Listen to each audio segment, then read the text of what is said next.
Welcome to my YouTube channel. आइए friends, हम लोग पढ़ रहे हैं 10th क्लास की केमिस्ट्री। और दोस्तों, आज हम 10th क्लास की केमिस्ट्री में पहले और दूसरे तीसरे 4 चैप्टर जो हैं 10th क्लास की केमिस्ट्री में, तो दोस्तों चारों चैप्टर के जो बहुविकल्पी प्रश्न होते हैं, यानी 20 जो बहुविकल्पी प्रश्न आते हैं आप लोगों के एग्जाम में OMR सीट में भरने के लिए, तो फ्रेंड्स उन्हीं 20 प्रश्नों की आज हम लोग तैयारी करेंगे। तो आइए फ्रेंड्स, इसी श्रृंखला में हम लोग देख लेते हैं कि जो पहला पार्ट है आप लोगों की केमिस्ट्री का, यानी रासायनिक अभिक्रियाएं। तो फ्रेंड्स, रासायनिक अभिक्रियाओं में कौन कौन सी बहुविकल्पी प्रश्न बनते हैं, तो दोस्तों आइए उन्हीं का अध्ययन करते हैं। और फ्रेंड्स, कौन सी क्लास के लिए हम लोग अध्ययन कर रहे हैं? 10th क्लास की केमिस्ट्री दोस्तों हम लोग देख रहे हैं। जैसा कि आप लोग जानते हैं कि 24 फरवरी से आप लोगों के एग्जाम प्रारंभ है। तो फ्रेंड्स, आप लोग ये वीडियो जो है, ये जो क्वेश्चन सीरीज है, हर हाल में पूरी क्वेश्चन सीरीज देखने का प्रयास करें, क्योंकि इनमें जो भी क्वेश्चन रखे गए हैं 80 क्वेश्चन दोस्तों होंगे इस वीडियो में। और 80 क्वेश्चन में ही से दोस्तों जो बोर्ड परीक्षा में प्रश्न आएंगे, इन्हीं में से कोई ना कोई क्वेश्चन रखे जाएंगे। तो इस वजह से भी दोस्तों आप लोगों को इधर उधर क्वेश्चन ढूंढने की आवश्यकता नहीं है। आप लोग ये वीडियो केवल अच्छे से देख लें और इसे ही 1 या 2 बार मेमोराइज कर लें। फ्रेंड्स, यहीं से सारे क्वेश्चन फंसने वाले हैं। तो अब आइए बिना विलंब किए प्रारंभ करते हैं दोस्तों अपना वीडियो और देख लेते हैं सबसे पहले पहले चैप्टर के लिए जो बहुविकल्पी क्वेश्चन है। तो फ्रेंड्स, पहला क्वेश्चन देख लेते हैं क्या है। फ्रेंड्स, पहला क्वेश्चन दिया गया है कि श्वसन किस प्रकार की अभिक्रिया है। क्या दिया गया बच्चों? श्वसन किस प्रकार की अभिक्रिया है। तो ए ऑप्शन, फ्रेंड्स पहले को ए मानेंगे। ए ऑप्शन दिया गया ऊष्माक्षेपी, बी ऑप्शन दिया गया है संयोजन अभिक्रिया, सी ऑप्शन दिया गया है अपचयन अभिक्रिया और डी ऑप्शन दिया गया है ऊष्मा शोषी अभिक्रिया। तो फ्रेंड्स, जो श्वसन है वो कैसी अभिक्रिया है? तो फ्रेंड्स, श्वसन जो है वो ऊष्माक्षेपी अभिक्रिया है। कौन सी अभिक्रिया है बच्चों? श्वसन एक ऊष्माक्षेपी प्रकार की अभिक्रिया है। अब आइए बढ़ते हैं नेक्स्ट क्वेश्चन की ओर। तो फ्रेंड्स, दूसरा क्वेश्चन क्या है? कह रहा है कि फेरस सल्फेट क्रिस्टल का रंग होता है। फेरस सल्फेट क्रिस्टल का रंग कैसा होता है? ए नंबर में दिया गया है श्वेत यानी कि सफेद होता है, बी में दिया गया भूरा यानी कि ब्राउन होता है, सी में दिया गया लाल यानी कि रेड होता है, डी में दिया गया हरा यानी कि ग्रीन होता है। तो फ्रेंड्स, क्वेश्चन नंबर दूसरे का जो राइट आंसर होगा वो क्या हो जाएगा कि फेरस सल्फेट का जो क्रिस्टल है उसका क्रिस्टली रंग कैसा होता है? तो फ्रेंड्स, उसका क्रिस्टली रंग होता है हरे कलर का। कैसा होता है? ग्रीन कलर का, यानी ग्रीन। तो ग्रीन कलर का उसका क्रिस्टल होता है। अब आइए दोस्तों बढ़ते हैं नेक्स्ट क्वेश्चन की ओर। तो फ्रेंड्स, क्वेश्चन नंबर तीसरा दिया गया है। कह रहा है कि साग सब्जियों को विघटित होकर कंपोस्ट बनाना किस अभिक्रिया का उदाहरण है। फ्रेंड्स, एक बार फिर से क्वेश्चन पढ़ लेते हैं कि साग सब्जियों को विघटित होकर कंपोस्ट बनाना किस प्रकार की अभिक्रिया का उदाहरण होता है? ऊष्मा शोषी अभिक्रिया होता है, ऊष्मा क्षेपी अभिक्रिया होती है, उभयगामी अभिक्रिया होती है, या फिर प्रतिस्थापन अभिक्रिया होती है। तो फ्रेंड्स, साग सब्जियों को विघटित होकर कंपोस्ट बनाना किस अभिक्रिया के अंतर्गत आता है? तो दोस्तों ये आता है ऊष्मा क्षेपी अभिक्रिया के द्वारा। तो B option is right answer. अब आइए बढ़ते हैं बच्चों नेक्स्ट क्वेश्चन की ओर। तो फ्रेंड्स, क्वेश्चन नंबर दिया गया है चौथा।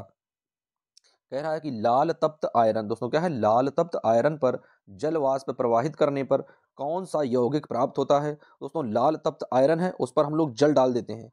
आयरन यानी कि लोहा, फेरिक, फेरिक पर क्या करते हैं? जल डाल देते हैं। तो जल डालने से कौन सा यौगिक हमें प्राप्त होता है? तो ए ऑप्शन में दिया गया है FeO प्राप्त होता है, बी में दिया गया है Fe3O4 प्राप्त होता है, या Fe2O3 प्राप्त होता है, या FeS प्राप्त होता है। तो फ्रेंड्स, क्वेश्चन नंबर चौथे का जल्दी से आप लोग राइट आंसर समझें कि क्वेश्चन नंबर चौथे में कौन सा राइट आंसर हो सकता है। लाल तप्त आयरन पर जल डाला जाता है, यानी कि पानी डाला जाता है दोस्तों। जल यानी कि H2O मिलाया जाता है। तो जब H2O डालते हैं, जल वाष्प मिलाते हैं, तो क्या होता है? कौन सा यौगिक प्राप्त होता है दोस्तों? प्राप्त होता है Fe2O3। तो दोस्तों, क्वेश्चन नंबर चौथे का option number C is right answer. अब आइए बढ़ते हैं नेक्स्ट क्वेश्चन की ओर।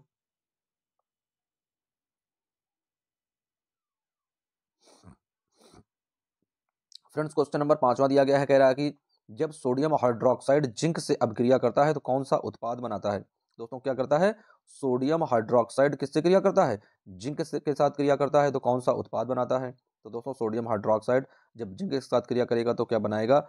Na2ZNO+H2, या बनाएगा NaZNO2+H2, या बनाएगा NaOZN2+H2, या बनाएगा Na2ZNO2+H2। तो दोस्तों, क्वेश्चन नंबर पांचवें का कौन सा ऑप्शन सही होगा? तो फ्रेंड्स, ये बनाएगा इसके साथ में जब सोडियम हाइड्रोक्साइड होता है तो ये बनाएगा अपने आप को Na2 बना देगा दोस्तों, और Zn है तो Zn बन जाएगा।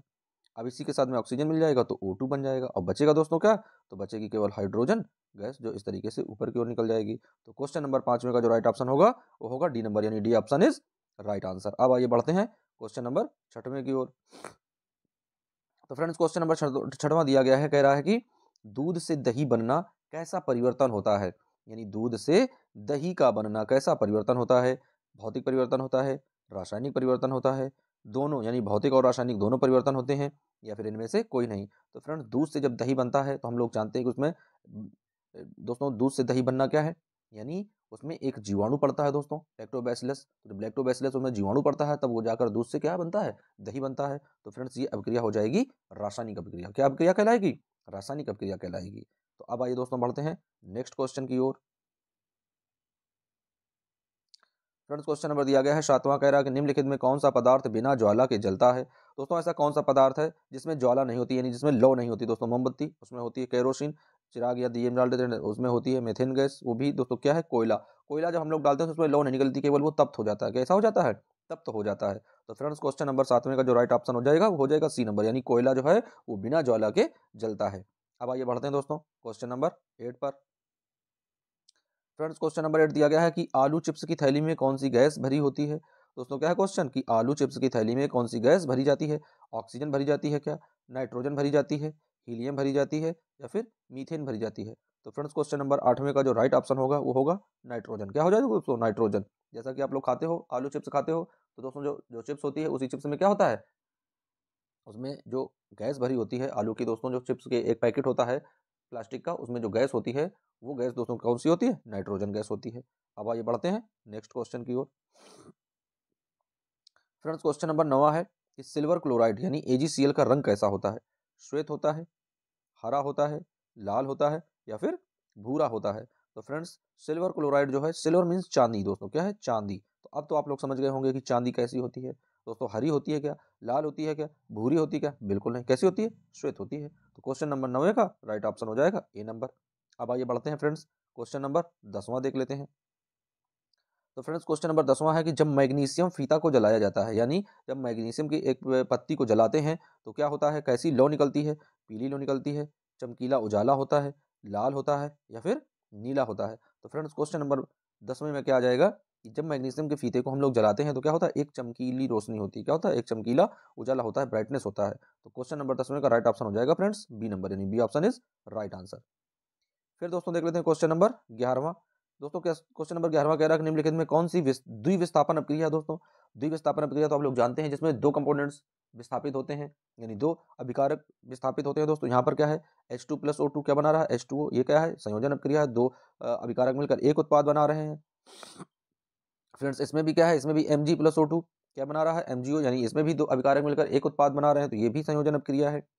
फ्रेंड्स इसमें क्या है, इसमें भी दो मिलकर एक बना रहे, ये भी संयोजन अभिक्रिया। तो दोस्तों द्विविस्थापन अभिक्रिया कौन सी हुई, दोस्तों ये हुई AgNO3 + NaCl। अब ये क्या करेगा, Ag दोस्तों क्या करेगा, इससे Cl ले लेगा तो AgCl बन जाएगा, और इसके पास बचा Na और इसमें मिल जाएगा तो सोडियम नाइट्रेट हो जाएगा, और ये सिल्वर क्लोराइड बना देगा।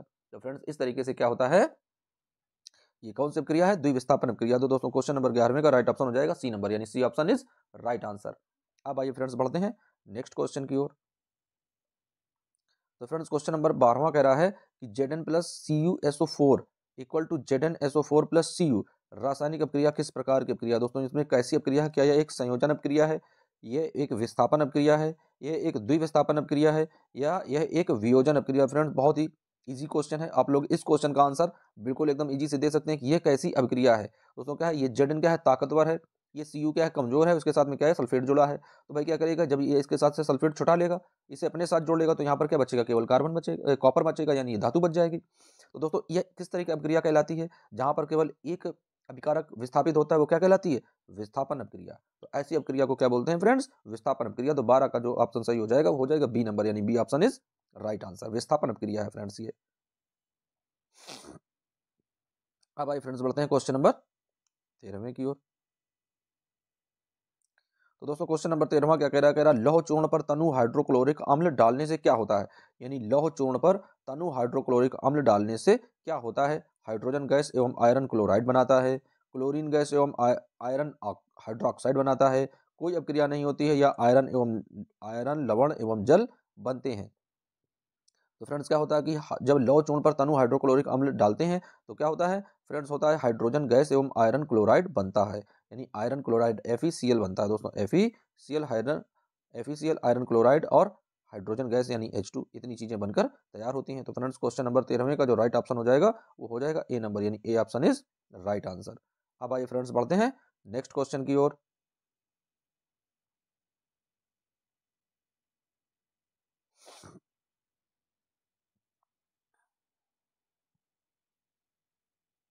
अब फ्रेंड्स देख लेते हैं क्वेश्चन नंबर 14वां क्या कह रहा है।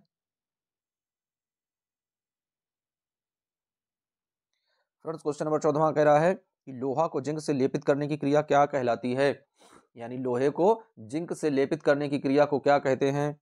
तो लोहे को जब जिंक से लेपित करते हैं तो क्या संक्षारण कहलाता है, गैल्वेनोकरण कहलाता है, या पानी चढ़ाना कहलाता है, या विद्युत अपघटन कहलाता है। तो फ्रेंड्स क्वेश्चन नंबर 14 का जो राइट आंसर हो जाएगा कि जब हम लोग लोहे पर जिंक चढ़ाते हैं दोस्तों, जिंक का लेप लगाते हैं उसे जंग से बचने के लिए, तो उसे हम लोग बोलते हैं गैल्वेनीकरण। क्या बोलते हैं, गैल्वेनीकरण बोलते हैं दोस्तों। तो गैल्वेनीकरण में लोहे के ऊपर जो जिंक चढ़ाने यानी लेप लगाने की जो क्रिया होती है वो कहलाती है गैल्वेनीकरण। अब आइए फ्रेंड्स बढ़ते हैं क्वेश्चन नंबर 15 की ओर। तो फ्रेंड्स क्वेश्चन नंबर 15 क्या है कि नाइट्रोजन डाइऑक्साइड, दोस्तों क्या है, नाइट्रोजन डाइऑक्साइड के धुएं का रंग होता है। यानी नाइट्रोजन डाइऑक्साइड जब जलती है तो उसके धुएं का रंग कैसा होता है, भूरा होता है, ब्राउन होता है, लाल होता है, रेड, हरा होता है, ग्रीन, पीला होता है, येलो। तो दोस्तों नाइट्रोजन डाइऑक्साइड का जो धुआं है वो होता है भूरा। कैसे कलर का होता है, भूरा। तो question number A is right option. अब आइए फ्रेंड्स बढ़ते हैं क्वेश्चन नंबर नेक्स्ट। तो फ्रेंड्स क्वेश्चन नंबर नेक्स्ट है, कह रहा है कि लोहे पर जंग लगने की क्रिया को क्या कहते हैं। बहुत इंपॉर्टेंट क्वेश्चन है फ्रेंड्स। क्या कह रहा है कि लोहे पर जो जंग लगने की क्रिया है वह क्रिया भाई क्या कहलाती है। तो लोहे पर जो जंग लगने की क्रिया है दोस्तों वो क्या संक्षारण कहलाती है, विकृत गंधिका कहलाती है, विस्थापन कहलाती है, या फिर इनमें से कोई नहीं। तो फ्रेंड्स जो लोहे पर जंग लगने की क्रिया है उसे हम लोग बोलते हैं संक्षारण। क्या बोलते हैं, संक्षारण। तो क्वेश्चन नंबर 16 का राइट ऑप्शन हो जाएगा ए नंबर, यानी A option is right answer. अब आइए फ्रेंड्स बढ़ते हैं क्वेश्चन नंबर 17 की ओर। तो दोस्तों क्वेश्चन नंबर 17 क्या है, कह रहा है कि निम्नलिखित में से कौन सा बुझा हुआ चूना है। फ्रेंड्स क्या कह रहा है कि निम्नलिखित में कौन सा बुझा हुआ चूना है, CaO है, या CaOH का होल ट्वाइस है, या CaCO3 है, या केवल Ca है। तो फ्रेंड्स क्वेश्चन नंबर 17 का देख लेते हैं राइट ऑप्शन कौन सा है। तो फ्रेंड्स जो बुझा हुआ चूना होता है वो होता है Ca यानी कैल्शियम, और दोस्तों हाइड्रोक्साइड का इसमें क्या करते हैं, OH का होल ट्वाइस लगा देते हैं। तो फ्रेंड्स क्वेश्चन नंबर 17 का जो राइट ऑप्शन है वो है बी नंबर, यानी B option is right answer. अब आइए फ्रेंड्स बढ़ते हैं क्वेश्चन नंबर 18 की ओर। तो दोस्तों क्वेश्चन नंबर 18 कह रहा है कि रासायनिक अभिक्रिया में भाग लेने वाले पदार्थों को क्या कहते हैं। फ्रेंड्स जो रासायनिक अभिक्रिया में भाग लेने वाले पदार्थ हैं वो क्या कहलाते हैं, प्रतिफल कहलाते हैं, अभिक्रिया कहलाते हैं, या फिर अभिकारक कहलाते हैं, या फिर इनमें से सभी। तो फ्रेंड्स जब किसी रासायनिक अभिक्रिया में, जैसे कोई एक रासायनिक अभिक्रिया है A+B और इक्वल टू C बना रहा है, तो दोस्तों इसमें ये दो क्या है, ये दो अभिकारक हैं और मिलकर क्या बनाते हैं, एक उत्पाद बनाते हैं। तो फ्रेंड्स यहाँ पर अभिकारक तो दिया गया है लेकिन उत्पाद कहीं नहीं लिखा है। इसका मतलब क्या है, तो फ्रेंड्स इसका मतलब यही है कि भाई इसका C option is right answer हो जाएगा। क्वेश्चन नंबर 18 का C option is right answer. तो रासायनिक प्रक्रिया में भाग लेने वाले पदार्थों को क्या कहते हैं, अभिकारक कहते हैं फ्रेंड्स। अब आइए बढ़ते हैं नेक्स्ट क्वेश्चन की ओर। तो फ्रेंड्स नेक्स्ट क्वेश्चन दिया गया है Fe2O3+2Al। क्या है दोस्तों, Fe2O3+2Al क्रॉस दैट Al2O3+2Fe दी गई अभिक्रिया किस प्रकार की है। फ्रेंड्स हमें क्या करना है, इस अभिक्रिया का नाम लिखना है। तो यह क्या है, एक संयोजन अभिक्रिया है, यह एक द्विविस्थापन अभिक्रिया है, यह एक वियोजन अभिक्रिया है, या यह एक विस्थापन अभिक्रिया है। तो दोस्तों अब आइए देख लेते हैं इसमें कौन सी अभिक्रिया भाई बन रही है, कौन सी अभिक्रिया है। तो उस अभिक्रिया का हमें नाम लिखना है। तो फ्रेंड्स क्या करता है, ये जो एल्यूमिनियम है ये क्या करता है, इससे O3 ले लेता है, इसे पैदल कर देता है फेरिक को दोस्तों, यानी आयरन को पैदल कर देता है।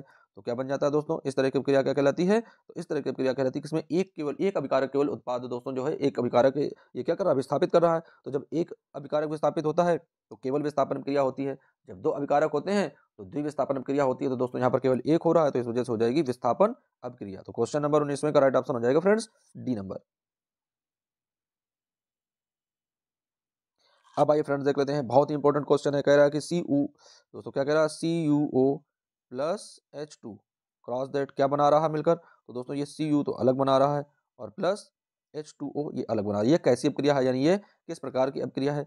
तो ए ऑप्शन दिया गया है उपचयन अपक्रिया है, बी दिया गया है अपचयन अपक्रिया है, सी दिया गया है उदासीनीकरण है, या डी दिया गया है रेडॉक्स अपक्रिया है। तो सभी बच्चे इस क्वेश्चन का आंसर जरूर देने का प्रयास करेंगे और ये क्वेश्चन सभी बच्चों के लिए चैलेंजिंग क्वेश्चन है। सभी बच्चे इस क्वेश्चन का राइट आंसर कमेंट बॉक्स में कमेंट करेंगे, फिर देखते हैं ये क्वेश्चन किस बच्चे का सही निकलता है। अब आइए फ्रेंड्स देख लेते हैं नेक्स्ट क्वेश्चन। अब आइए फ्रेंड्स देख लेते हैं क्वेश्चन नंबर दूसरे चैप्टर का दोस्तों क्वेश्चन नंबर फर्स्ट है। कह रहा कि लिटमस विलियन जो बैंगनी रंग का रंजक होता है। फ्रेंड्स क्या कह रहा है, लिटमस विलियन जो बैंगनी रंग का रंजक होता है यह किस पदार्थ का बना होता है। ए ऑप्शन कवक का बना होता है, बी ऑप्शन लिचन या लाइकेन। दोस्तों क्या है, लिचन या इसी को बोलते हैं लाइकेन। इंग्लिश में इसको लिखते हैं LICHEN, लाइकेन। लाइकेन का होता है या दोस्तों सी ऑप्शन जिम्नोस्पर्म्स होता है, या डी ऑप्शन इनमें से कोई नहीं। तो फ्रेंड्स लिटमस विलियन को बैंगनी रंग का जो रंजक होता है यह किस पदार्थ का बना होता है? तो फ्रेंड्स ये बना होता है लाइकेन का। किसका बना होता है? लाइकेन का। तो क्वेश्चन नंबर फर्स्ट का B option is right answer. अब भाई फ्रेंड्स बढ़ते हैं नेक्स्ट क्वेश्चन की ओर। तो फ्रेंड्स नेक्स्ट क्वेश्चन दिया गया है कि निम्नलिखित में कौन बेकिंग पाउडर है? तो दोस्तों बेकिंग पाउडर क्या है? ए ऑप्शन मिश्रण है, बी ऑप्शन यौगिक है, सी ऑप्शन तत्व है, या डी ऑप्शन मिश्र धातु है। तो फ्रेंड्स क्वेश्चन नंबर दूसरे का जो राइट आंसर होगा कि निम्नलिखित में कौन सा बेकिंग पाउडर है? तो दोस्तों बेकिंग पाउडर होता है मिश्रण। क्या होता है? मिश्रण। यानी बेकिंग पाउडर किस तरीके का होता है? मिश्रण का बना होता है। अब आइए फ्रेंड्स बढ़ते हैं नेक्स्ट क्वेश्चन की ओर। तो फ्रेंड्स नेक्स्ट क्वेश्चन क्या है कि निम्नलिखित में कौन सूचक की तरह इस्तेमाल नहीं किया जा सकता है? दोस्तों पहले आप लोग क्वेश्चन समझिए क्या है। कह रहा है कि निम्नलिखित में कौन सूचक की तरह इस्तेमाल नहीं किया जा सकता है? हल्दी। दोस्तों हल्दी को हम लोगों ने जब पढ़ी थी क्लास में तो हल्दी बताया गया था कि हल्दी को सूचक के रूप में प्रयोग कर सकते हैं। मेथिल ऑरेंज इसे भी प्रयोग कर सकते हैं सूचक के रूप में। फिनोलेथलीन इसे भी प्रयोग कर सकते हैं। मूली, दोस्तों मूली ये क्या सलाद में प्रयोग की जाती है? इसे उसमें कहाँ से हम लोग प्रयोग करेंगे भैया? इसका तो हम लोग प्रयोग सलाद में करते हैं। तो क्वेश्चन नंबर तीसरे का जो राइट आंसर होगा वो हो जाएगा डी नंबर, यानी D option is right answer. यानी मूली को जो है वो सूचक के रूप में हम लोग प्रयोग नहीं कर सकते हैं। अब आइए फ्रेंड्स देख लेते हैं नेक्स्ट क्वेश्चन कह रहा है कि निम्नलिखित में कौन सा क्षारक है? दोस्तों हमने आप लोगों को पढ़ाया था कि कौन से क्षार होते हैं, कौन से अम्ल होते हैं, यानी अम्लीय और क्षारीय दोनों को अलग अलग चीजें समझाई गई थी फ्रेंड्स। तो क्या है? ZNO। क्या है दोस्तों? ZNO क्या ये क्षारक है? या SO2 क्या ये क्षारक है? या CO2 क्या ये क्षारक है? या NO2 क्या ये क्षारक है? तो फ्रेंड्स क्वेश्चन नंबर चौथे का जो राइट ऑप्शन है वो है ZNO। दोस्तों क्या है राइट ऑप्शन? ZNO। इसे क्या है? ये क्षार के रूप में प्रयोग होता है, बाद बाकी ये सब अम्ल के रूप में प्रयोग होते हैं और कुछ गैसें होती हैं। अब आइए फ्रेंड्स बढ़ते हैं नेक्स्ट क्वेश्चन की ओर। तो फ्रेंड्स क्वेश्चन नंबर दिया गया है पांचवा। कह रहा है पोटास एलम होते हैं। क्या कह रहा है? पोटास एलम होते हैं एक साधारण लवण होते हैं, एक मिश्रित लवण होते हैं, एक अम्लीय लवण होते हैं, या एक द्विक लवण होते हैं। तो फ्रेंड्स जो पोटास एलम होता है क्या है? पोटास एलम जो है वह होता है एक द्विक लवण। कैसा होता है? एक द्विक लवण होता है। अब आइए फ्रेंड्स बढ़ते हैं क्वेश्चन नंबर 6 नंबर पर। तो दोस्तों क्वेश्चन नंबर 6 क्या है? हमारा शरीर पीएच मान के किस परिसर में सही तरीके से कार्य करता है? दोस्तों क्या है? हमारा शरीर पीएच मान के किस परिसर में सही तरीके से कार्य करता है? 2 से 3 में, 5 से 7 में, 7 से 7.8 में, या 9 से 9.5 में। तो फ्रेंड्स क्वेश्चन नंबर 6वें का जो राइट आंसर बनेगा भाई हमारा जो शरीर है वो लगभग 7 से लेकर और 7.8 तक पीएच मान के अंदर होता है। दोस्तों परिसर में अच्छे तरीके से कार्य करता है। यदि इससे ज़्यादा हो जाएगा या कम हो जाएगा तो शरीर के लिए घातक होगा। तो क्वेश्चन नंबर 96 का राइट ऑप्शन हो जाएगा सी नंबर। अब आइए फ्रेंड्स बढ़ते हैं क्वेश्चन नंबर 7वां देख लेते हैं। तो फ्रेंड्स क्वेश्चन नंबर 7वां है कह रहा है कि तनु HCl का पीएच मान होगा। दोस्तों क्या कह रहा है? तनु है ये, तनु HCl का पीएच मान क्या होगा? तो दोस्तों जब तनु होता है तो उसका पीएच मान क्या होता है? 6 होगा, 7 होगा, 8 होगा, या फिर 0 होगा। तो दोस्तों जहाँ पर तनु लिख जाए तो समझ जाओ उसका जो पीएच मान है वो 0 है। कैसा फ्रेंड्स? उसका जो पीएच मान है वो 0 है। तो क्वेश्चन नंबर 7वें का जो राइट ऑप्शन हो जाएगा वो हो जाएगा डी नंबर, यानी D option is right answer. Friends देख लेते हैं क्वेश्चन नंबर 8वां। क्वेश्चन नंबर 8वां क्या है बच्चों? क्वेश्चन नंबर 8वां दिया गया निम्नलिखित में सबसे प्रबल लवण कौन से हैं? निम्नलिखित में सबसे प्रबल लवण कौन से हैं? NaCl है, या CaCl2 है, या BaSO4 है, या LiCl है। तो फ्रेंड्स क्वेश्चन नंबर 8वें का जो राइट आंसर होगा निम्नलिखित में सबसे प्रबल लवण कौन होता है? तो दोस्तों जो सबसे ज्यादा प्रबल लवणकारी है वो है NaCl। दोस्तों यही क्या है? सोडियम क्लोराइड, यानी खाने का नमक जो है ये सबसे ज्यादा लवणीय होता है। फिर दोस्तों देख लेते हैं क्वेश्चन नंबर 9। तो दोस्तों क्वेश्चन नंबर 9 क्या कह रहा है? कह रहा है कि बहते हुए रक्त को, क्या है फ्रेंड्स?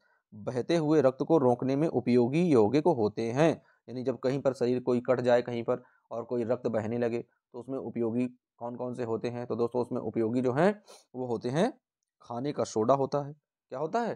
खाने का सोडा होता है, या नौशादार होता है, या धावन सोडा होता है, या फिर फिटकरी होती है। तो फ्रेंड्स क्वेश्चन नंबर 9 का जो राइट ऑप्शन हो जाएगा वो हो जाएगा डी नंबर, यानी D option is right answer. फिटकरी क्या हो जाएगा दोस्तों?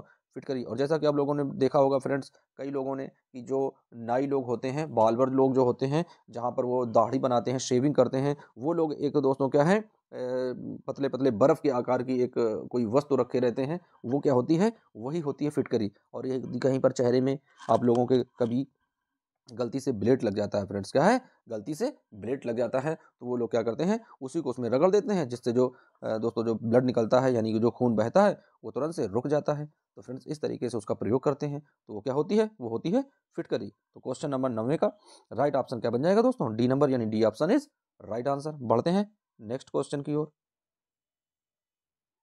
तो फ्रेंड्स क्वेश्चन नंबर 10वां है, कह रहा कि धातु के ऑक्साइड होते हैं, क्या फ्रेंड्स, धातु के ऑक्साइड होते हैं, कैसे होते हैं, अम्ल, क्षारक, लवण या फिर इनमें से कोई नहीं। तो फ्रेंड्स क्वेश्चन नंबर 10वें का जो राइट आंसर होगा कि धातु के जो ऑक्साइड होते हैं वो ए नंबर दिया गया है अम्ल होते हैं, बी नंबर दिया गया है क्षारक होते हैं, सी नंबर दिया गया है लवण होते हैं, या डी नंबर दिया गया है इनमें से कोई नहीं। तो दोस्तों क्या होते हैं, तो दोस्तों वो होते हैं क्षारक, क्या होते हैं, क्षारक। तो क्वेश्चन नंबर 10वें का राइट ऑप्शन हो जाएगा फ्रेंड्स बी नंबर यानी B option is right answer.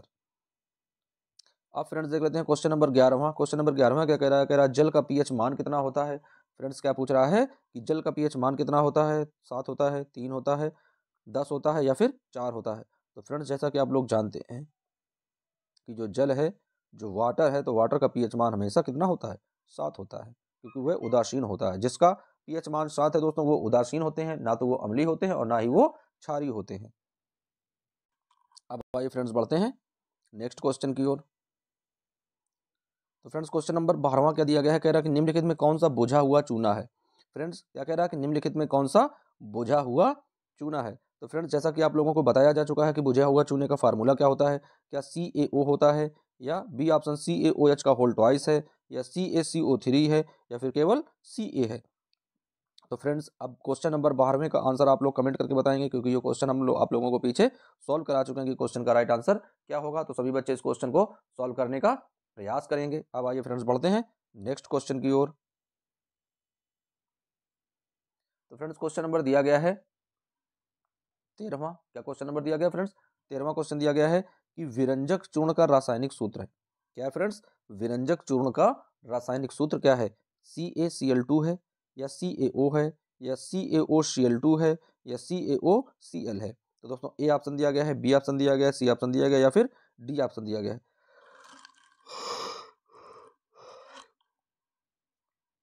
आप लोगों को विरंजक चूर्ण का रासायनिक सूत्र बताना है। तो फ्रेंड्स क्वेश्चन नंबर 13 का जो राइट ऑप्शन हो जाएगा वो हो जाएगा दोस्तों क्या है, ए ऑप्शन में CaCl2 है, बी ऑप्शन में CaO है, और सी ऑप्शन में CaOCl2 है, वहीं डी ऑप्शन में CaOCl2 है। तो दोस्तों क्वेश्चन नंबर 13 का जो राइट ऑप्शन होगा वो हो जाएगा सी नंबर, क्या बन जाएगा दोस्तों, CaOCl2। तो दोस्तों क्वेश्चन नंबर 13 का राइट ऑप्शन हो जाएगा सी नंबर यानी C option is right answer. बढ़ते हैं दोस्तों नेक्स्ट क्वेश्चन की ओर। अब दोस्तों बहुत इंपॉर्टेंट क्वेश्चन है, आप लोगों ने देखा भी होगा। दोस्तों क्या है, चींटी के डंक और नेटल के डंक में, दोस्तों क्या है, चींटी के डंक और नेटल के डंक में कौन सा अम्ल पाया जाता है। सिट्रिक अम्ल पाया जाता है, लैक्टिक अम्ल पाया जाता है, एसिटिक अम्ल पाया जाता है, या मेथेनोइक अम्ल पाया जाता है। तो फ्रेंड्स आप लोगों ने देखा होगा कि चींटी जब काट लेती है तो वहां पर छोटा सा एकदम दाग यानी स्पॉट सा बन जाता है, धब्बा सा बन जाता है। तो फ्रेंड्स उसी धब्बे को क्या बोलते हैं, यानी उसमें क्या है, अम्ल पाया जाता है दोस्तों, या उसमें क्या पाया जाता है, कह रहा है कि इनमें से कौन सा अम्ल पाया जाता है, वो जो अम्ल है उस अम्ल का हमें नाम लिखना है। यानी जो पॉइजन टाइप का होता है जिसके कारण बस दोस्तों जो इफेक्ट होता है, यानी उसमें स्वेलिंग आ जाती है, सूजन आ जाती है उस स्पॉट पर, तो दोस्तों उसमें कौन सा अम्ल पाया जाता है, तो दोस्तों वो अम्ल होता है मेथेनोइक अम्ल। कौन सा होता है फ्रेंड्स, मेथेनोइक अम्ल। तो क्वेश्चन नंबर 14 का जो राइट ऑप्शन होगा दोस्तों वो हो जाएगा डी नंबर यानी D option is right answer.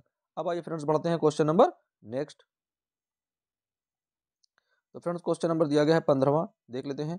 तो फ्रेंड्स क्वेश्चन नंबर 15वां क्या है कि अम्ल वर्षा कहलाने के लिए आवश्यक है कि वर्षा के जल का पीएच मान दोस्तों क्या हो। यदि अम्लीय वर्षा हम लोग कहेंगे तो उसका पीएच मान क्या होना चाहिए, क्या 7 से कम होना चाहिए, या 5.6 से कम हो जाए, या 8.6 से अधिक हो जाए, या 10 हो जाए। तो अम्ल क्या होते हैं, हमें इन्हीं चीज़ों को समझना है फ्रेंड्स। तो क्या है, यदि कभी भी बारिश वाले जल का मान दोस्तों क्या है, जो कभी भी बारिश होती है उस जल का मान यदि 5.6 से कम हो जाए, क्या है 5.6 से कम हो जाए, तो वो कैसा हो जाता है, अम्लीय हो जाता है। उसे अम्ल वर्षा के नाम से हम लोग जानते हैं। तो क्वेश्चन नंबर 15वें का राइट ऑप्शन हो जाएगा बी नंबर यानी B option is right answer. अब आइए फ्रेंड्स बढ़ते हैं क्वेश्चन नंबर 16वें की ओर। तो दोस्तों क्वेश्चन नंबर 16वां क्या है, ग्लूकोज का रासायनिक सूत्र बताइए। सभी बच्चों को पता होना चाहिए क्योंकि ये आप लोगों को पढ़ाया गया है कि ग्लूकोज का रासायनिक सूत्र क्या होता है। क्या है दोस्तों, ए नंबर में दिया गया है C2H5OH, बी में दिया गया है C6H12O6, वहीं सी में दिया गया दोस्तों CHO, और वहीं डी में दिया गया C6H6। तो दोस्तों यहाँ पर लिख लेते हैं, पहला ऑप्शन दोस्तों क्या है C2H5OH, ये दोस्तों पहला ऑप्शन है। दूसरा ऑप्शन है C6H12 और O6, ये दोस्तों दूसरा ऑप्शन है। CH तो वही रहेगा, दूसरा दोस्तों क्या है C6 और H6। तो इस तरीके से अब दोस्तों हमें ग्लूकोज का सूत्र बताना है। तो जैसा कि आप सभी लोग जानते हैं भाई, आप लोगों को पढ़ाया गया है कि ग्लूकोज का सबसे अधिक इंपॉर्टेंट सूत्र क्या होता है। तो दोस्तों क्वेश्चन नंबर 16 का जो राइट ऑप्शन हो जाएगा वो हो जाएगा बी नंबर, यानी B option is right answer, C6H12O6 दोस्तों। इस तरीके से इसका फार्मूला प्राप्त होता है। अब आइए बढ़ते हैं नेक्स्ट क्वेश्चन की ओर। तो फ्रेंड्स नेक्स्ट क्वेश्चन है कि एसिटिक अम्ल का IUPAC नाम बताना है। हमें क्या बताना है बच्चों? एसिटिक अम्ल का IUPAC पद्धति में नाम। तो फ्रेंड्स एसिटिक अम्ल का IUPAC पद्धति में क्या नाम होता है, आइए देख लेते हैं। तो फ्रेंड्स क्या है, एसिटिक अम्ल का IUPAC पद्धति में नाम होता है एथेनोइक अम्ल। दोस्तों क्या बोलते हैं उसको? एथेनोइक अम्ल बोलते हैं दोस्तों।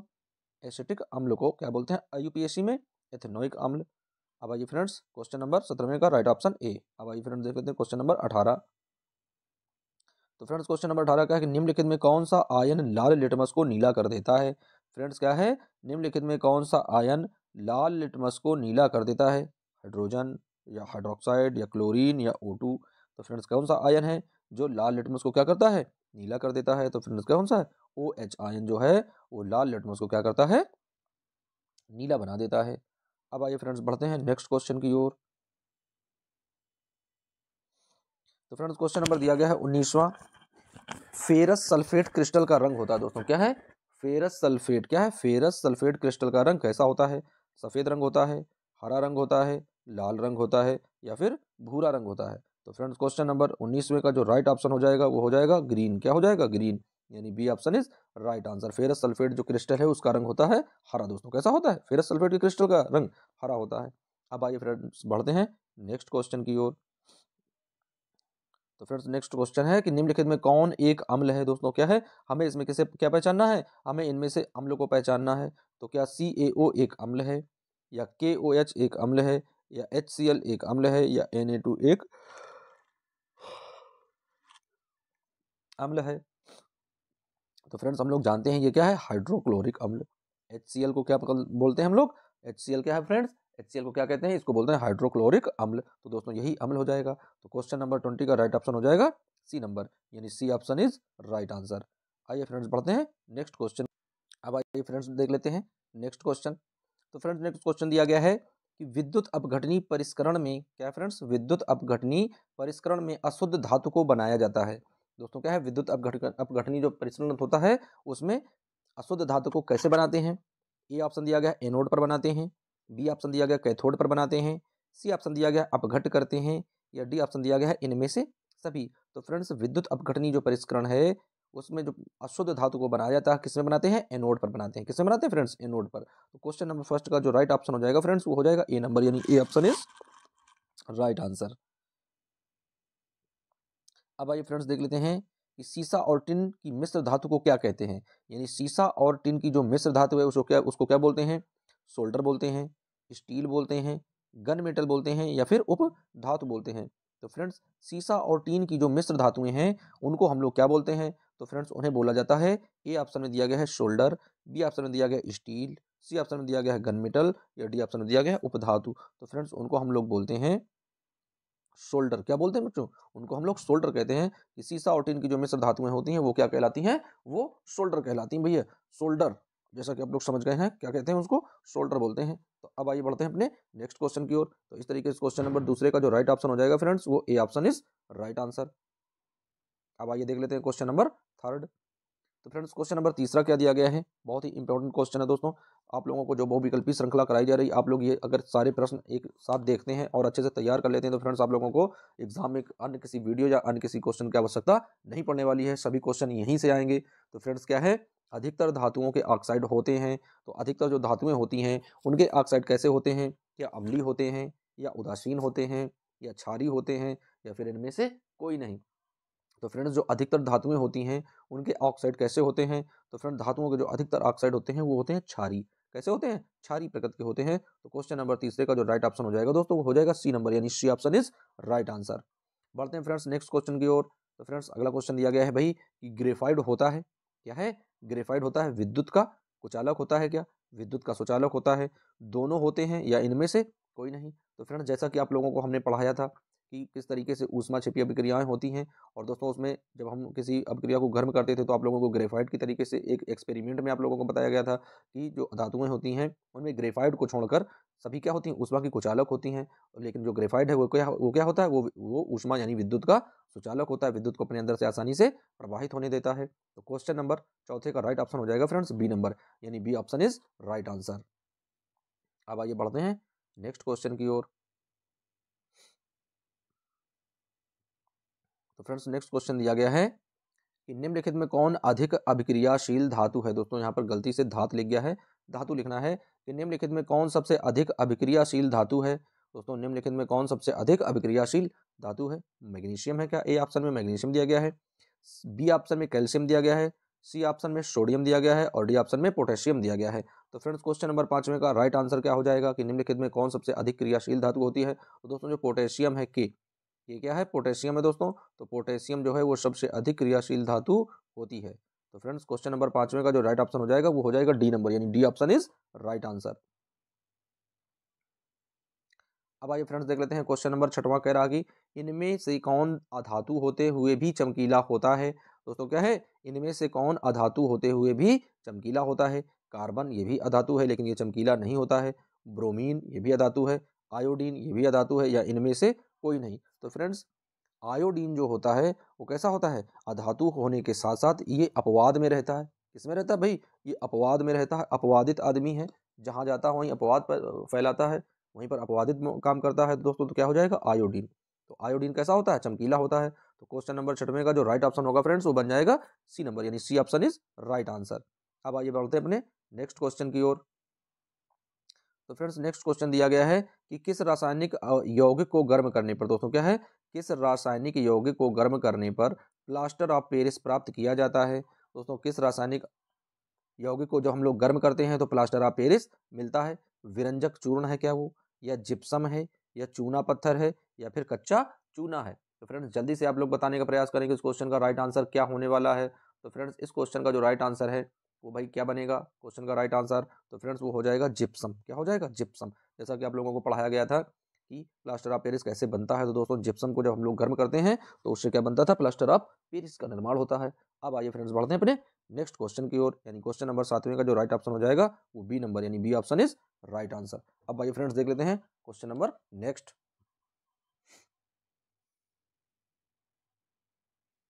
तो दोस्तों क्वेश्चन नंबर 8वां देख लेते हैं भाई। क्वेश्चन नंबर 8वां क्या कह रहा है? तो फ्रेंड्स क्वेश्चन नंबर 8वां कह रहा है कि सबसे अधिक सक्रिय धातु कौन सी है? दोस्तों क्या कह रहा है क्वेश्चन नंबर 8वां?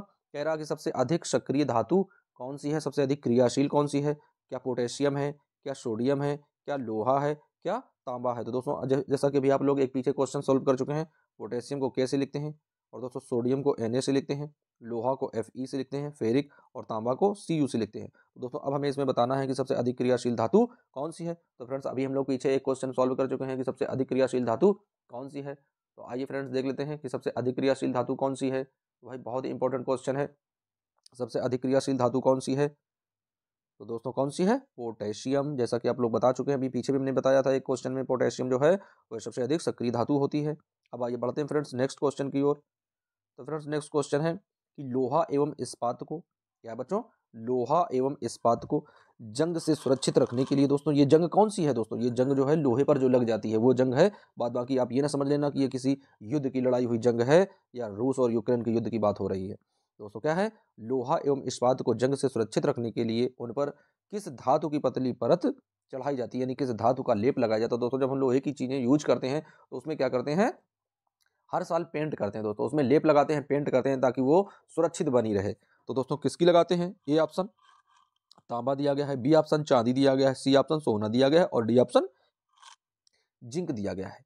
तो फ्रेंड्स लोहे एवं इस्पात को सुरक्षित रखने के लिए जब हम उसमें परत चढ़ाते हैं तो किसकी चढ़ाते हैं दोस्तों? जिंक की चढ़ाते हैं। किसकी चढ़ाते हैं? जिंक की। तो क्वेश्चन नंबर 9 का राइट ऑप्शन हो जाएगा दोस्तों डी नंबर, यानी D option is right answer.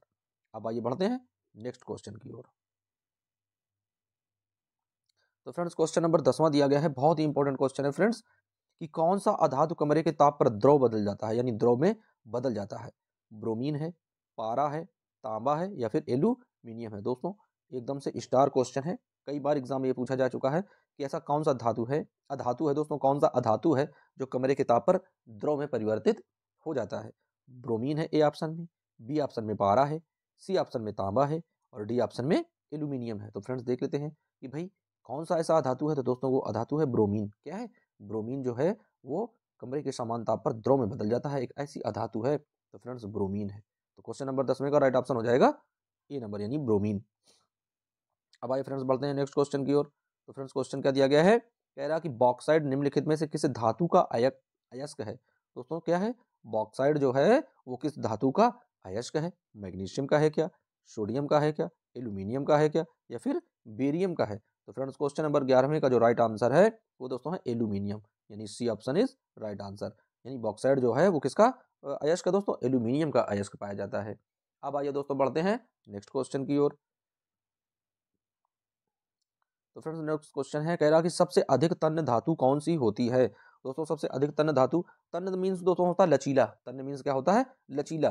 कि सबसे लचीली धातु कौन सी है, यानी सबसे फ्लेक्सिबल धातु जो है वह कौन सी होती है?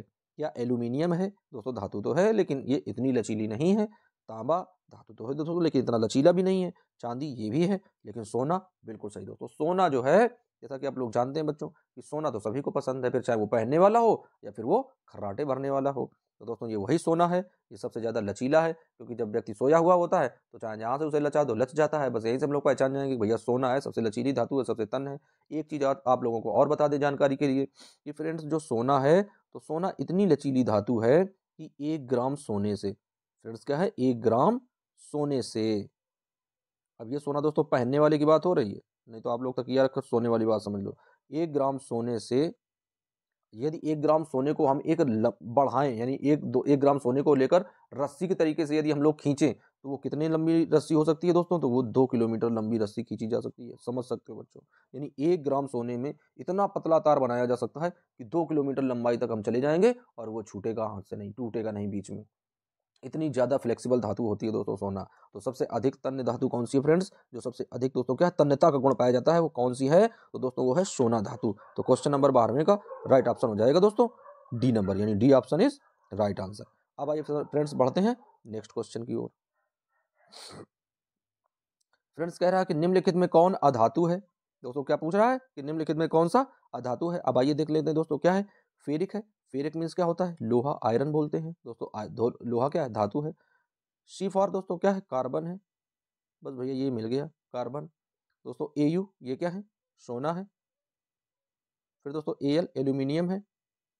तो दोस्तों धातु और अधातु तो हम लोग समझ लेते हैं। धातुएं क्या होती हैं? जिन्हें हम लोग हथौड़े से पीट कर बढ़ा सकते हैं, यानी उसमें हथौड़ा चलाते जाएं कट कट कट कट और बढ़ाते चले जाएं, वो टूटे ना, वो धातुएं होती हैं। तो दोस्तों लोहा पे हम लोग हथौड़ा बजाएं, टूटेगा नहीं? टूटेगा, बढ़ जाएगा, धातु हो गई।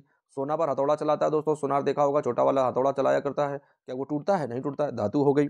एल्यूमिनियम पर दोस्तों हथौड़ा चलाता है, क्या वो टूटता है? नहीं टूटता है, धातु हो गई। लेकिन कार्बन पर जैसे ही धातु दोस्तों कोई हथौड़ा चलाएगा, कार्बन खट से बीच से टूट जाएगा। तो भैया ये क्या है? यही अधातु है। तो फ्रेंड्स क्वेश्चन नंबर 13 का जो राइट ऑप्शन हो जाएगा वो हो जाएगा बी नंबर, यानी B option is right answer. Carbon जो है वो एक अधातु की श्रेणी में आता है। अब आइए फ्रेंड्स बढ़ते हैं क्वेश्चन नंबर 14 की ओर। तो दोस्तों क्वेश्चन नंबर 14 क्या दिया गया है? कह रहा है कि निम्नलिखित में जिससे चाकू से काटा जा सकता हो, ऐसा दोस्तों क्या है जिसे चाकू से काटा जा सकता हो? तो भाई देख लेते हैं चाकू से किसे हम लोग काट सकते हैं। सोडियम को काट सकते हैं, कैल्शियम को काट सकते हैं, कॉपर को काट सकते हैं, या फिर आयरन को काट सकते हैं। तो फ्रेंड्स निम्नलिखित में से चाकू से काटा जाने वाला दोस्तों क्या है? ए ऑप्शन में दिया गया है सोडियम, बी ऑप्शन में दिया गया है कैल्शियम, सी ऑप्शन में दिया गया है कॉपर और डी ऑप्शन में दिया गया है आयरन। तो फ्रेंड्स क्वेश्चन नंबर 14 का जो राइट ऑप्शन हो जाएगा वो हो जाएगा ए नंबर, यानी A option is right answer. यानी सोडियम जो है, सोडियम को हम लोग चाकू से काट सकते हैं। अब आइए बढ़ते हैं नेक्स्ट क्वेश्चन की ओर।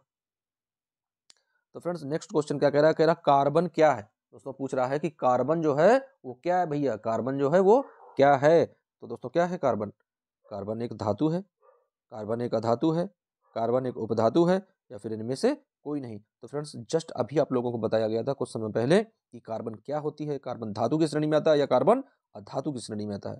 तो फ्रेंड्स जैसा कि आप लोग जानते हैं कि भैया कार्बन है, इसमें जैसे हथौड़ा बजाएंगे ये टूट जाएगा, तो ये आ जाएगा अधातु की श्रेणी में। तो क्वेश्चन नंबर 15 का राइट ऑप्शन हो जाएगा बी नंबर, यानी कार्बन क्या है? कार्बन एक अधातु है।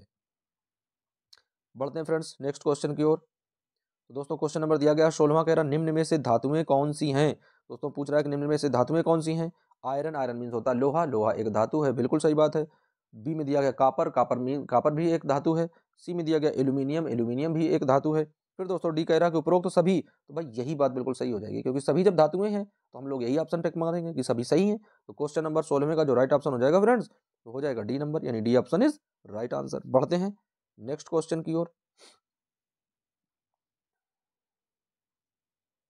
तो दोस्तों क्वेश्चन नंबर दिया गया है 17वां, कह रहा कि शुद्ध रूप से धातु की सतह कैसी होती है। क्या कह रहा बच्चों, शुद्ध रूप से धातु की सतह कैसी होती है। चमकदार होती है, रंग बिरंगी होती है, भद्दी होती है, या फिर पतली होती है। तो दोस्तों शुद्ध रूप से जो धातुएं होती हैं वो कैसी होती हैं, बस हमें पता होना चाहिए भैया, वो चमकदार होती हैं। धातुएं चमकदार होती हैं और अधातुएं भद्दी होती हैं। तो दोस्तों क्वेश्चन नंबर 17 का जो राइट ऑप्शन हो जाएगा वो हो जाएगा ए नंबर, यानी A option is right answer. अब आइए बढ़ते हैं नेक्स्ट क्वेश्चन की ओर। तो फ्रेंड्स नेक्स्ट क्वेश्चन में देख लेते हैं कि धातु को पतले तार के रूप में खींचने के गुणधर्म को क्या कहते हैं। दोस्तों जैसा कि अभी आप लोगों को बताया गया था भैया कि धातु के जो पतले तार बढ़ाते हैं उसमें उस गुण को क्या बोलते हैं फ्रेंड्स, उसे तन्यता या तन्य बोलते हैं, कार्बन बोलते हैं, आयरन बोलते हैं, जिंक बोलते हैं। फ्रेंड्स जैसा कि ये क्वेश्चन आप लोग एकदम से धुआं धुआं कर दोगे, एकदम से हवा में उड़ा दोगे, इतना सरल क्वेश्चन है कि धातु को पतले तार के रूप में खींचने का जो गुणधर्म है वो कहलाता है तन्यता। क्या कहलाता है फ्रेंड्स, तन्यता। तो क्वेश्चन नंबर 18 का जो राइट ऑप्शन हो जाएगा फ्रेंड्स वो हो जाएगा ए नंबर, यानी A option is right answer, उसे बोलते हैं तन्यता का गुण। अब आइए फ्रेंड्स देख लेते हैं क्वेश्चन नंबर 19वां।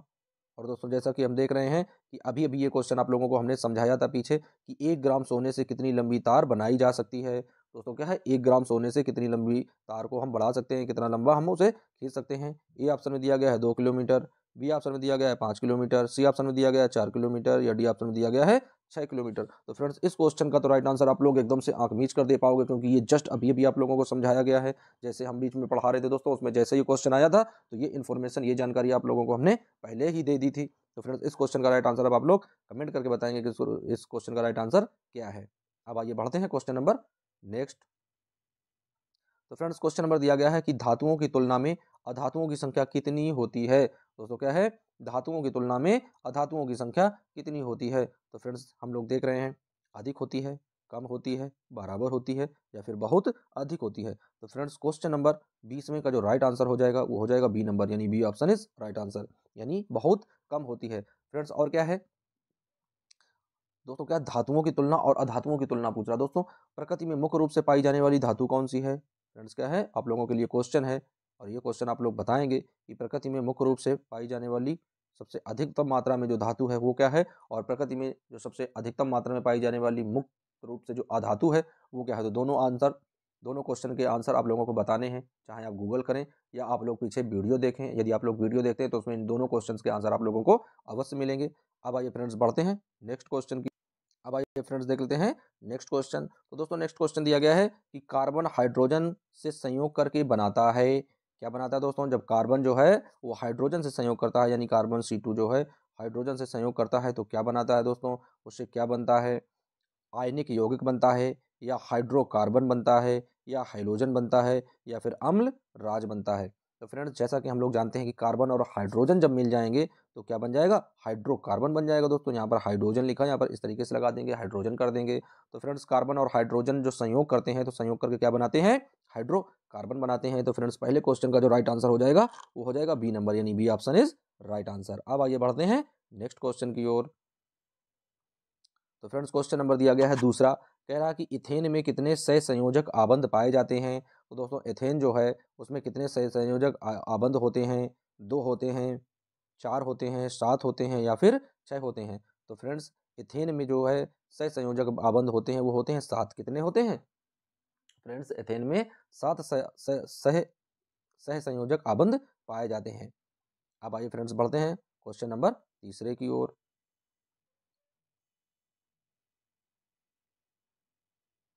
दोस्तों क्वेश्चन नंबर तीसरा दिया गया है, आइए देख लेते हैं कि खाना बनाते समय यदि बर्तन की तली बाहर से काली हो रही है तो इसका मतलब क्या है। दोस्तों क्या है, खाना बनाते समय यदि बर्तन की बाहर की तली काली हो रही है तो इसका मतलब क्या है, भोजन पूरी तरीके से पका है, ईंधन पूरी तरह से जल रहा है, या ईंधन आर्द्र है, या ईंधन पूरी तरीके से जल रहा है। तो दोस्तों क्वेश्चन नंबर तीसरे का राइट आंसर क्या हो जाएगा, यानी भोजन पूरी तरह से पका है या ईंधन पूरी तरह से नहीं जल रहा है।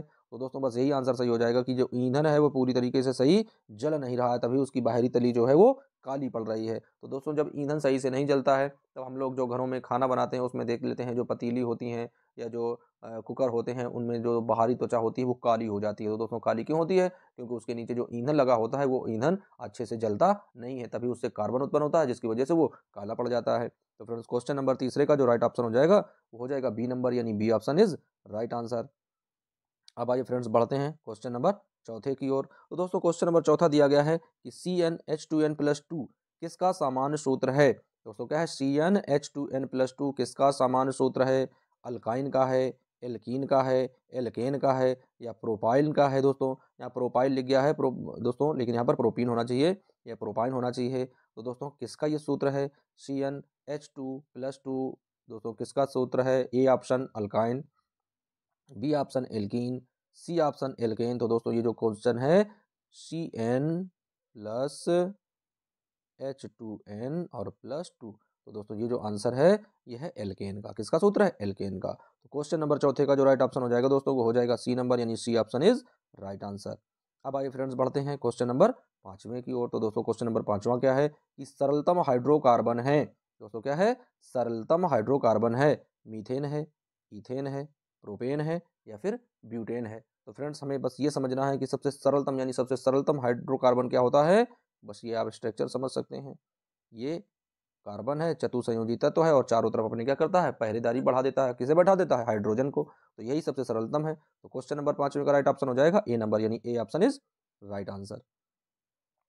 अब आइए फ्रेंड्स देख लेते हैं क्वेश्चन नंबर छठवां। कह रहा है कि क्लोरोफार्म का IUPAC पद्धति में नाम लिखना है।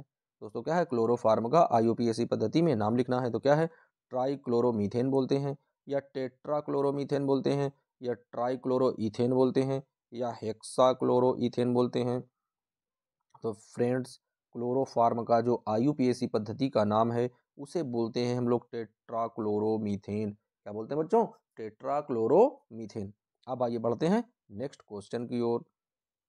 तो दोस्तों नेक्स्ट क्वेश्चन का सवाल बहुत ही ज़्यादा इंपॉर्टेंट है। कह रहा वायुमंडल में CO2 यानी कार्बन डाइऑक्साइड गैस की उपस्थिति क्या होती है। दोस्तों वायुमंडल में जो CO2 है, कार्बन डाइऑक्साइड है, उसकी मात्रा क्या है। दोस्तों जैसा कि हम लोग जानते हैं कि वायुमंडल में 78% तो नाइट्रोजन होती है, वहीं दोस्तों बात करते हैं तो 21% ऑक्सीजन होती है, बाद बाकी जो बचता है उसमें सब अक्रिय गैसें आती हैं। तो फ्रेंड्स अक्रिय गैसों में CO2 की मात्रा क्या होती है दोस्तों, तो CO2 की मात्रा हम लोग देख लेते हैं। तो CO2 होती है 0.03%। कितना होता है फ्रेंड्स, 0.03% CO2 जो है वो प्रकृति में पाई जाती है। तो क्वेश्चन नंबर सातवें का राइट ऑप्शन हो जाएगा सी नंबर, यानी C option is right answer. अब आइए फ्रेंड्स देख लेते हैं क्वेश्चन नंबर आठवां। तो फ्रेंड्स क्वेश्चन नंबर आठवां क्या है कि सल्फ्यूरिक अम्ल का अणु सूत्र क्या है। दोस्तों H2S2O7 है, H2S2O8 है, H2S2O3 है या H2SO4 है। तो दोस्तों ये क्वेश्चन तो आप लोग आसानी से बता पाएंगे कि सल्फ्यूरिक अम्ल का अणु सूत्र क्या है। तो दोस्तों ये क्वेश्चन आप लोगों के लिए छोड़ दिया गया है कमेंट में करने के लिए इस क्वेश्चन को। यदि आप लोग आंसर जानते हैं तो उसे कमेंट करके बताएं कि उस क्वेश्चन का राइट आंसर क्या होगा। अब आइए बढ़ते हैं नेक्स्ट क्वेश्चन की ओर। तो फ्रेंड्स नेक्स्ट क्वेश्चन दिया गया है, क्वेश्चन नंबर 9 है। कह रहा है कि कार्बोक्सिलिक एसिड का समूह कौन सा है। दोस्तों क्या पूछ रहा है, कार्बोक्सिलिक एसिड का समूह कौन सा है। क्या सिंगल बॉन्ड CHO है या सिंगल बॉन्ड COOH है या सिंगल बॉन्ड CO है या सिंगल बॉन्ड NH2 है। तो फ्रेंड्स कार्बोक्सिलिक एसिड का समूह किसे कहते हैं या कौन सा है। तो फ्रेंड्स क्वेश्चन नंबर 9 का जो राइट ऑप्शन है वो है बी नंबर, यानी B option is right answer. Single bond COOH जो है ये किसका है, कार्बोक्सिलिक एसिड का एक समूह है। अब आइए फ्रेंड्स बढ़ते हैं अपने नेक्स्ट क्वेश्चन की ओर। अब आइए दोस्तों चलते हैं नेक्स्ट क्वेश्चन देख लेते हैं। तो फ्रेंड्स क्वेश्चन नंबर 10वां दिया गया है। कह रहा है कि इथोलिन में कार्बन कार्बन के बीच दो आबंध मौजूद होते हैं। फ्रेंड्स क्या है, इथोलिन में कार्बन कार्बन के बीच में दो आबंध मौजूद होते हैं, जिनमें से दोनों सिग्मा आबंध होते हैं, दोनों पाई आबंध होते हैं या एक सिग्मा और एक पाई आबंध होता है या दोनों इलेक्ट्रोवैलेंट आबंध होते हैं। तो फ्रेंड्स क्वेश्चन नंबर 10वें का राइट ऑप्शन क्या हो जाएगा कि जो एथोलिन में कार्बन कार्बन के बीच में दो आबंध होते हैं वो कैसे होते हैं। तो फ्रेंड्स वो दोनों होते हैं सिग्मा आबंध। कैसे होते हैं, दोनों सिग्मा आबंध होते हैं। तो क्वेश्चन नंबर 10वें का राइट ऑप्शन हो जाएगा ए नंबर, यानी A option is right answer. अब आइए फ्रेंड्स बढ़ते हैं अपने नेक्स्ट क्वेश्चन की ओर। तो फ्रेंड्स क्वेश्चन नंबर 11वां दिया गया है कि नीला थोथा, दोस्तों क्या है नीला थोथा, तूतिया का रासायनिक सूत्र क्या है। फ्रेंड्स ये अब आप लोगों के सिलेबस से हटा दिया गया है, पहले आप लोगों के सिलेबस में ये जुड़ा था तूतिया किसे कहते हैं, लेकिन दोस्तों अब इस समय इस टॉपिक को निगलेक्ट कर दिया गया है, ड्रॉप कर दिया गया, तो अब इस टॉपिक को अपने सिलेबस में नहीं है, लेकिन दोस्तों क्वेश्चन आया है तो इसे सॉल्व जरूर करेंगे। फ्रेंड्स क्वेश्चन नंबर 11वां है, क्या कह रहा है कि तूतिया यानी नीला तोता का रासायनिक सूत्र क्या है। तो फ्रेंड्स इसका जो रासायनिक सूत्र है वो है CuSO4 इंटू 5H2O। तो क्वेश्चन नंबर 11 का राइट ऑप्शन हो जाएगा दोस्तों बी नंबर, यानी B option is right answer. अब आइए बढ़ते हैं अपने नेक्स्ट क्वेश्चन की ओर। फ्रेंड जो है नेक्स्ट क्वेश्चन दिया गया है 12वां, कह रहा नाइट्रोजन अणु में कितने सहसंयोजक बंधन होते हैं, यानी नाइट्रोजन अणु में कितने सहसंयोजक बंधन होते हैं, एक होता है, दो होता है, चार होता है या फिर तीन होते हैं। तो दोस्तों नाइट्रोजन अणु में जो सहसंयोजक बंधन होते हैं वो होते हैं तीन, इनमें बंधनों की संख्या कितनी होती है, तीन होती है। तो फ्रेंड्स क्वेश्चन नंबर 12वें का जो राइट ऑप्शन हो जाएगा वो हो जाएगा डी नंबर, यानी D option is right answer. अब आइए फ्रेंड्स बढ़ते हैं अपने नेक्स्ट क्वेश्चन की ओर। तो दोस्तों नेक्स्ट क्वेश्चन दिया गया है संगमरमर का रासायनिक सूत्र क्या है। दोस्तों क्वेश्चन नंबर 13वें का क्या दिया गया है, संगमरमर का रासायनिक सूत्र क्या है, CaCO3 है ए ऑप्शन, बी ऑप्शन में MgCO3 का होल ट्वाइस है, सी ऑप्शन में CaCHO3 का होल ट्वाइस है, दोस्तों वहीं पर डी ऑप्शन दिया गया है Mg या HCO3 का होल ट्वाइस है। तो फ्रेंड्स अब देख लेते हैं कि क्वेश्चन नंबर 13 का जो राइट ऑप्शन हो जाएगा वो क्या हो जाएगा। तो दोस्तों जो संगमरमर है वो होता है CaCO3, यानी क्या होता है कैल्शियम कार्बोनेट। तो क्वेश्चन नंबर 13 का राइट ऑप्शन हो जाएगा दोस्तों ए नंबर, यानी A option is right answer. अब आइए दोस्तों बढ़ते हैं नेक्स्ट क्वेश्चन की ओर, और बहुत ही इंपॉर्टेंट क्वेश्चन है दोस्तों, क्या है कि चीनी का रासायनिक सूत्र बताइए। अभी तक आप लोगों ने फ्रेंड्स क्या है कि ग्लूकोज का रासायनिक सूत्र देखा है, लेकिन अभी तक आप लोगों ने चीनी का नहीं देखा है, और यही चीनी आप लोग कॉफ़ी और चाय में मिलाकर बहुत ही प्यार से पीते खाते हो, और ये वही चीनी है जिसका रासायनिक सूत्र आप लोगों को बताना है। तो ए ऑप्शन में क्या दिया गया, CH3COOH होता है, या बी ऑप्शन में C6H12 एंड O6 होता है, या सी ऑप्शन में C12H22 या O11 होता है, या डी ऑप्शन में CH3CHO होता है। तो फ्रेंड्स क्वेश्चन नंबर 14वें का राइट ऑप्शन क्या हो जाएगा। तो दोस्तों जो दोस्तों क्या है चीनी का जो रासायनिक सूत्र है वो क्या होता है। तो दोस्तों वो होता है C12H22 और O11। तो फ्रेंड्स ये होता है चीनी का रासायनिक सूत्र। तो क्वेश्चन नंबर 14वें का राइट ऑप्शन हो जाएगा दोस्तों सी नंबर, यानी C option is right answer. अब आइए फ्रेंड्स देख लेते हैं क्वेश्चन नंबर 15। तो दोस्तों क्वेश्चन नंबर 15 में क्या दिया गया भैया, दिया गया कि सोडियम कार्बोनेट का अणु सूत्र होता है, क्या है सोडियम कार्बोनेट का अणु सूत्र क्या होता है। तो भाई Na2CO3 होता है क्या, या NaHCO3 होता है क्या, या Na2CO2 होता है क्या, या NaCI होता है। तो दोस्तों इनमें से ये भी नहीं सही है, ये भी नहीं सही है, और ये भी नहीं सही है। तो दोस्तों सोडियम कार्बोनेट किसको बोलते हैं, तो सोडियम कार्बोनेट दोस्तों Na2 ये सोडियम हो गया, और कार्बोनेट यानी CO3 हो गया। तो इस तरीके से सोडियम कार्बोनेट दोस्तों कौन सा फार्मूला सही होगा, तो ए ऑप्शन सही हो जाएगा। तो दोस्तों क्वेश्चन नंबर 15 का राइट ऑप्शन ए, यानी A option is right answer. बढ़ते हैं दोस्तों नेक्स्ट क्वेश्चन की ओर। और फ्रेंड्स क्वेश्चन क्या दिया गया है भैया, क्वेश्चन दिया गया कि कार्बोनिल, दोस्तों क्या है कार्बोनिल समूह को सूचित किया जाता है दोस्तों। तो कार्बोनिल समूह जो है उसे किस तरीके से हम लोग सूचित करते हैं, सिंगल बॉन्ड CHO के द्वारा, या सिंगल बॉन्ड COOH के द्वारा, या सिंगल बॉन्ड CO के द्वारा, या सिंगल बॉन्ड COCl2 के द्वारा। तो दोस्तों किसके द्वारा हम लोग उसे प्रदर्शित करते हैं। तो फ्रेंड्स क्वेश्चन नंबर 16 का जो आंसर है वो है सिंगल बॉन्ड CO के द्वारा। दोस्तों किसके द्वारा, सिंगल बॉन्ड CO के द्वारा। तो क्वेश्चन नंबर 16 का दोस्तों जो राइट आंसर हो जाएगा वो हो जाएगा सी नंबर, यानी C option is right answer. अब आइए दोस्तों बढ़ते हैं नेक्स्ट क्वेश्चन की ओर।